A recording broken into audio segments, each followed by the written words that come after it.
બાળકોનો પ્રિય નાસ્તો એવો આજે બનાવીશું. એના માટે મેં 3 મીડિયમ સાઇઝના બાફેલા બટાકા લઈ લીધા છે અને એને આપણે છીણીની મદદથી છીણી લઈશું. સ્વાદ મુજબ મીઠું એડ કરીશું અને કોર્નફ્લોર 7 ટેબલસ્પૂન જેટલો કોર્નફ્લોર એડ કરીશું. જો બટાકામાં થોડું મોઇસ્ચર વધારે લાગે તો વધારે ઓછો તમે એડ કરી શકો છો. લોટ બાંધી લઈશું અને તેલવાળો હાથ કરી લઈશું. પછી 15 મિનિટ માટે ફ્રીઝમાં મૂકીને આ રીતે આપણે સિલિન્ડર શેપમાં લંબગોળ શેપમાં આપણે કરી લઈશું. બીજું આપણે સ્માઇલી ફેસ માટે આ રીતે કોઈપણ એક પ્લાસ્ટિક લઈને હાથથી થાબડી લઈશું અને કટરની મદદથી આ રીતે રાઉન્ડ શેપ કરી લઈશું. ટૂથપીક કે પછી દીવાસળીની મદદથી નાની નાની આંખો આપણે આ રીતે તૈયાર કરી લઈશું. ચમચીની મદદથી આપણે એની સ્માઇલી તૈયાર કરવાની છે, તેલવાળી ચમચી કરીને.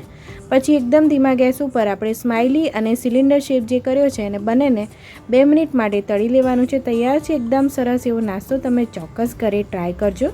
આવજો.